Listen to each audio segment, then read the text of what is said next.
김영환 충북지사의 한 지지자가 지사를 비판한 충북도 의원과 기자들에 대해 테러를 사주했다는 폭로가 제기돼 파문이 일고 있습니다. 아이오닉6의 누수 결함에도 담당 부처인 국토교통부는 아직도 별다른 조치에 나서지 않고 있습니다. 사주들의 피해는 계속 늘고 있습니다. 한 번 불이 나면 진압이 쉽지 않은 전기차 화재에 효과적으로 대응하기 위해 소방당국과 연구기관이 대책 마련에 나섰습니다. 시청자 여러분 안녕하십니까? 계속해서 뉴스데스크 충북 소식입니다. 김영환 충북지사의 한 지지자가 지사를 비판한 도의원과 기자에 대해 테러를 사주했다는 폭로가 나와 파문이 일고 있습니다. 폭로자는 사주를 받고 실행을 진지하게 고민했다고 주장했는데요. 사주를 했다고 지목된 당사자는 의혹을 부인하고 있습니다. 정재영 기자입니다. 오송 참사와 관련한 김영환 충북지사의 행적과 지사의 고향 땅 주변 급경사지 정비 사업을 두고 의혹이 쏟아졌던 지난 8월. 김 지사의 고향 마을인 괴산 청천면 주민들은 기자회견을 열어 관련 보도들을 가짜뉴스라고 주장했습니다. 회견을 주도한 건 김 지사의 한 지지자였습니다. 일주일 뒤 이 지지자는 태권도 선수 출신인 한 마을 주민에게 메시지를 보냈습니다. 도지사를 비판해온 박진희 도의원과 비판 기사를 쓴 기자 2명의 연락처였습니다. 이유는 따로 적지 않았는데 메시지 수신자가 석 달여 만에 직접 이유를 설명했습니다. 김 지사를 흑색 선전하는 사람들이라며 손 좀 봐달라고 보낸 메시지라는 겁니다. 누가 이렇게 교사님을 괴롭히냐고 그래서 뭐 이렇게 얘기를 쭉 하더라고요. 손 좀 봐줘야 되겠어. 그래서 전화번호가 있어야지 작업을 하든지 해야지. 내가 그냥 이렇게 얘기만 쉽게 그냥 넘어가는 말로 했더니 보내드렸더라고요. 그 근거로 두 사람의 통화 내용을 공개했습니다. 그럼 그다음에 내비둬도 되는 게 또? 그렇지, 내비도 돼. 뭐 그냥 어찌 또 금방 다 해출하더니. 아니, 이제 그때는 이런데 이제 어차피 시간 가면 이게 다 판단되잖아. 어떤 게 옳고 그름이. 김 지사와의 친분 때문에 힘이 있어 보였다는 게 김 씨의 주장. 그래서 실행을 진지하게 고민했지만 지인과 상의 끝에 포기했다고 털어놨습니다. 솔직히 얘기해. 작업을 하다가 수령을 하려고 했지 왜. 얘기를 들었으니까 나는 하려고 했던 거고. 네? 근데 내가 살면서 나도 이제 나이가 있다 보니까 그 후배한테 상의를 했던 거 후배는 하지 말라는 거고. 지난 8월 받았다는 테러 사주를 최근에야 폭로하고 나선 이유에 대해 개인적인 사이가 틀어졌기 때문이라고 설명했습니다. 테러 사주 당사자로 지목된 지지자는 사실이 아니라고 반박했습니다. 취재진을 비롯한 외지인들의 마을 진입을 막고 싶다는 말은 했지만 손을 봐달라고 한 적은 없다고 주장했습니다. 제가 손봐달라는 적도 없습니다. 라고 후영에 그 이제 지사님 동네에 아들이 사는데 거기 와가지고 막 사람들이 괴롭힌다. 접근을 못하게 해주면 좋겠다. 일하는 데 와가지고 농사가 안 된다. 그런 얘기는 했어요, 내가. 또 특정 의원이나 기자를 언급한 적도 없다고 했는데 세 사람의 연락처를 전달한 이유에 대해선 설명하지 못했습니다. 나는 지금 그 사람들 연락처도 있지도 않아요. 근데 그런 거 모르겠었는데 난 그건 실제 기억은 없어요.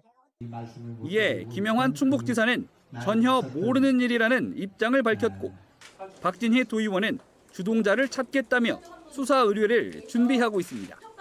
MBC 뉴스 정지영입니다. 충북도 의원과 기자의 테러 사주 의혹에 대한 정치권과 언론단체의 성명도 잇따랐습니다.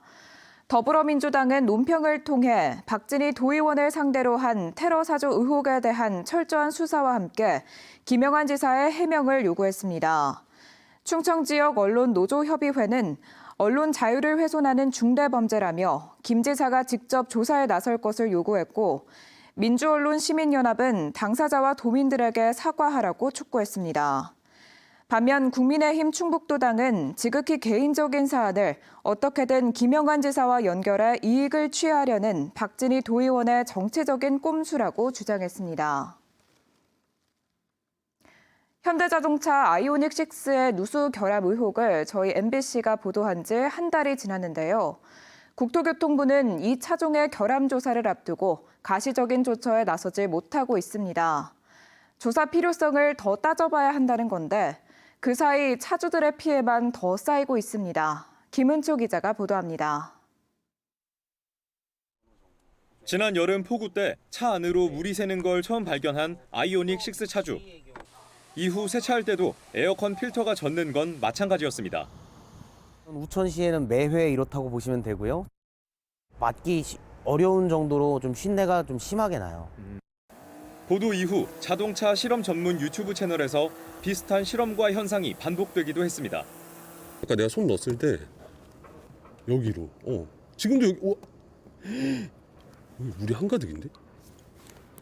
여기 맞는 것 같아요. 제 생각에 요 틈이.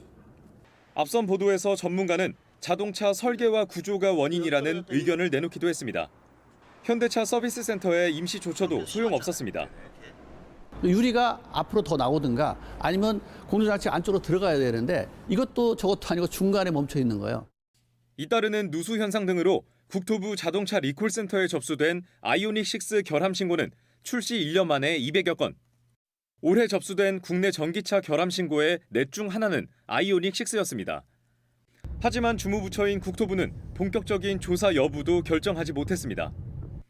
신고나 언론 보도 등을 통해 문제를 파악하면 조사 필요 여부를 심의한 뒤 본격 조사에 착수하게 되는데 여전히 정보 수집 단계에 머물러 있는 겁니다. 물이 새는 게 안전에 지장을 줄 만한 결함인지 확인과 판단이 필요하다는 입장입니다. 이런 문제가 발생이 되면 안전에 지장이 계속 있을 수 있냐 없냐를 이제 좀 확인하다 보니까 직접 조사 들어가는데 그 부분을 좀 더 모니터링을 하는 거죠. 그 사이 에어컨 필터 교체 등 차주들 피해만 더 쌓여가고 있습니다. 4월 달인가 그때부터는 계속 갔어요. 한 달에 한 번씩. 필터가 여전히 또 똑같이 젖더라고요. 필터 가격도 만만치 않게 드는 거죠. 한편 국토부 조사 결과 차량의 제작 결함으로 인정되면 제조사 측이 수리나 교환 환불에 나서도록 리콜 명령이 가능합니다. MBC 뉴스 김우초입니다. 우리나라에서 전기차 운전자가 늘면서 덩달아 화재도 증가하고 있습니다. 문제는 불이 나면 진압이 쉽지 않다는 건데요. 효과적인 화재 진압을 위해 소방당국과 연구기관들이 대책 마련에 나섰습니다. 이지연 기자가 보도합니다. 내리막길을 달리던 택시가 상가를 들이받자 푸른 화염이 솟아오릅니다. 사고 현장에 있던 시민들이 소화기로 불을 끄려고 시도해보지만 뜻대로 되지 않습니다. 출동한 소방대원들이 이동식 침수조에 넣고 나서야 불길은 사그라듭니다. 저쪽에서 내려오는데 갑자기 벙 한가 동시에 불이 났으니까. 전기차 배터리에서 사고로 불이 나면 순식간에 온도가 1,500도까지 치솟는 열폭주 현상을 막기 위해 소방당국이 2년 전 고안한 방식입니다. 해법을 찾은 것 같지만 남은 숙제는 더 있습니다. 전기차 화재가 꼭 배터리에서만 발생하는 건 아니기 때문입니다. 복잡한 전기 장비가 얽혀있는 모터룸 화재의 경우 열폭주 현상이 발생하는 배터리 화재와 달리 초기 불길만 잘 잡아도 어렵지 않게 진압할 수 있습니다. 발화 지점에 따라 화재의 유형과 효과적인 대처 방안을 찾는 게 중요한 이유입니다. 전형적인 화재 유형뿐만 아니라 다른 그런 화재에 대해서도 어떻게 진압할 것인지. 차세대 에너지 저장 장치 시스템인 ESS의 화재 진압 방식도 속속 개발되고 있습니다.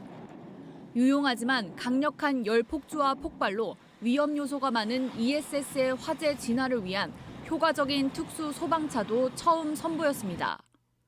연구 2년 만에 개발한 차량으로 5시간 이상 걸릴 진화 시간을 10여 분으로 단축했습니다.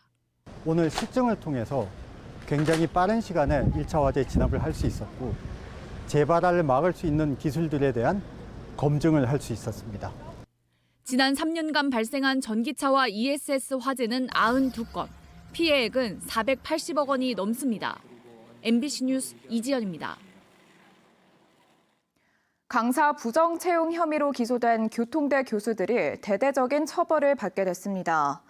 청주지방법원 충주지원 우인선 부장판사는 지난 2021년 강사 채용을 앞두고 동료들에게 알려 자기 조카를 음대 강사로 부정 채용하도록 한 모 교수에게 징역 1년에 집행유예 2년을 선고했습니다. 또 평가에서 높은 점수를 줘 부정 채용에 가담한 동료 교수 3명에 대해서도 징역 6개월에 집행유예 1년, 그리고 벌금 700만 원씩을 선고했습니다. 청주의 한 경찰관이 민간인을 폭행한 혐의로 경찰에 입건됐습니다. 경찰은 지난달 25일 청주시 용암동의 한 헬스장에서 20대 남성 회원을 폭행한 혐의로 상당경찰서 소속 40대 경찰관을 직위 해제하고 불구속 입건해 사건 경위를 조사하고 있습니다. 이 경찰은 또 체육시설 3곳을 운영해 영리행위가 불가능한 국가공무원법도 위반한 혐의를 받고 있습니다. 운동복과 일상복을 겸해서 편하게 입을 수 있는 일명 애슬레저복 찾으시는 분들 많은데요. 땀이나 물을 흡수하고 건조하는 기능은 제품별로 얼마나 차이가 날까요? 소비자원이 선호도가 높은 브랜드 제품을 시험 평가해봤습니다. 조미애 기자입니다. 운동용을 기반으로 하지만 편한 착용감으로 일상에서도 흔히 입는 애슬레저복. 한국소비자원이 선호도 높은 브랜드의 제품 중 검은색 폴리에스터 100%로 만들어진 남성 상의 9개, 하의 5개 제품을 줄여 품질을 시험 평가했습니다. 내구성은 전 제품, 섬유 제품 권장 품질 기준 이상이었지만 흡수 속도, 건조 속도 등 기능성은 제품 간 차이가 있는 것으로. 한 차례 세탁 후 땀이나 물이 빠르게 건조하는 성능을 확인해봤더니 상의는 다이나핏, 하의는 르코크 스포르티브 제품의 건조 속도가 상대적으로 우수했습니다. 9개 제품은 양호, 아디다스 상의 제품과 푸마 하의 제품은 보통 수준이었습니다. 땀을 빠르게 흡수하는 흡수 속도는 어떨까? 흡수 속도는 상의 6개 제품, 하의 2개 제품이 5급으로 상대적으로 물이나 땀을 빠르게 흡수하는 것으로 나타났습니다. 반면 안다르 상의 제품은 1급으로 땀 흡수 속도가 상대적으로 가장 느렸습니다. 또 새 상품의 경우 언더아머 상의 제품은 물에 젖은 상태에서, 잭시믹스 상의 제품은 마찰을 가했을 때 색이 묻어나오는 것으로 확인돼 권장 기준에 미흡했습니다. 가격은 상의가 제품별로 최대 48,000원, 하의는 최대 6만 원 차이가 났습니다. 소비자원은 가성비 제품으로 상의는 나이키, 하의는 언더아머 제품을 꼽았습니다. 한편 아디다스 상하의와 나이키 뉴발란스 상의 제품은 친환경 재활용 소재를 사용한 것으로 조사됐습니다. MBC 뉴스 조미입니다. 불법 사행성 PC방이 경찰의 무더기로 적발됐습니다.